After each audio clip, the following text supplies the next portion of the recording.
दिनांक 28 जून रोजी महाराष्ट्राला हादरवून सोडणारी एक धक्कादायक घटना छत्रपती संभाजीनगर मध्ये घडली होती।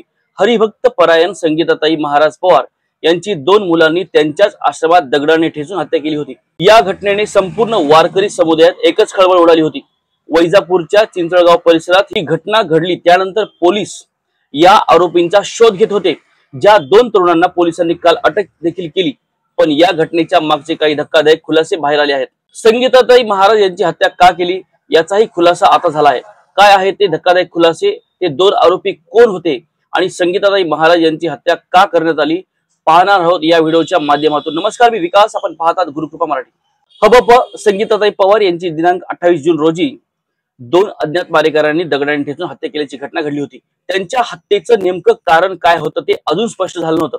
अज्ञात मारेकऱ्यांनी त्यांच्याच आश्रमात शिरून त्यांची हत्या केली होती। जेव्हा महादेवी मंदिराचे पुजारी शिवाजी चौधरी आश्रम परिसरामध्ये आले त्यावेळी त्यांना आश्रमाचं कुलूप तोडलेलं दिसलं। त्यांनी आश्रमात प्रवेश केला तेव्हा त्यांना संगीताताई रक्ताच्या थरोळ्यात पडल्याच्या दिसल्या होत्या। तेव्हा आश्रमात काहीतरी घातपात झाल्याचं त्यांना कळालं।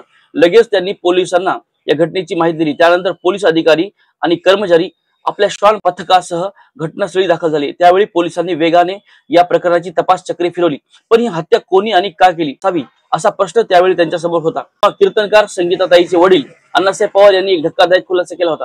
जमिनीच्या वादातून संगीताताई पवार यांची हत्या झाली असं त्यांनी सांगितलं होतं, कारण त्यांनी वैजापूर या ठिकाणी 15 वर्षापूर्वी एक जमीन घेतली होती। मागील 2 वर्षापासून त्या तिथे राहण्यासाठी आल्या होत्या। या जमिनीवरून त्यांच्या शेजाऱ्यांसोबत वाद झाला होता। मागच्या महिन्यात त्यांना जीवे मारण्याची धमकी देखील देण्यात आली होती।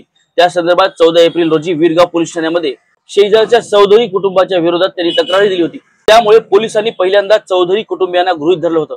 त्यांनी त्याची चौकशी देखील केली, पण त्यांना त्यातून काहीच हाती लागलं नव्हतं। पण नंतर मात्र पोलिसांच्या चौकशीत जे मुद्दे आढळून आले ते काही वेगळेच निघाले। 2 जून रोजी पोलिसांनी या हत्या प्रकरणातील 2 आरोपींना अटक केली। या आरोपी परप्रांतीय मजूर असल्याचं समोर आलं आहे। मध्य प्रदेशातून ते रोजगारासाठी छत्रपती संभाजीनगर मध्ये आले होते। शहरात आल्यानंतर काही काळ त्यांनी मजुरीचं काम केलं, पण पुढे थोड्या दिवसात ते कर्जबाजारी झाले।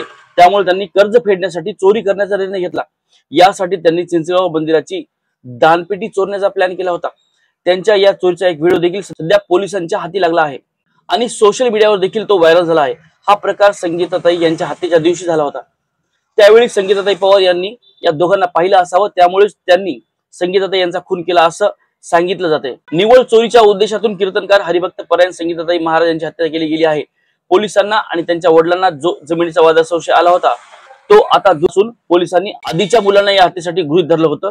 त्यांनी आता सुटकेचा निश्वास घेतला। या घटनेनंतर मात्र आरोपी पळून जाण्याच्या तयारीत होते, पण पोलिसांनी दक्षता दाखवली आणि स्वतः वरिष्ठ अधिकाऱ्यांनी या प्रकरणात जातीने लक्ष घातलं। त्यामुळे या दोघांनाही अटक करण्यात पोलिसांनी यश आलं आहे। यातील एका आरोपीला त्यांनी मध्य प्रदेशातून अटक केली, तर दुसरा आरोपी हा वैजापूर मध्ये सापडला। पोलिसांनी मंदिरातील चोरी केलेल्या देवीचे दागिने, दानपेटी देखील या आरोपीकडून जप्त केली। पोलीस अजून या प्रकरणाचा अधिक तपास करत आहेत आणि यामध्ये आणखी कोणी सहभागी होतं का याचा देखील शोध घेत आहेत। पोलिसांच्या अटकेनंतर आरोपींना कठोर शिक्षा व्हावी अशी मागणी नागरिकांकडून केली जाते। या दोन्ही आरोपींची कोठडीत रवानगी करण्यात आली असून लवकरात लवकर योग्य ती शिक्षा दिली जाईल। मात्र या घटनेची वारकरी संप्रदायात मोठी हळहळ व्यक्त केली जाते। बाकी तुम्हाला या परप्रांतीच्या निर्गुण कृत्याबद्दल काय वाटतं ते कमेंट करून सांगा आणि नवनवीन व्हिडिओसाठी चॅनल सबस्क्राईब करायला विसरू नका। धन्यवाद।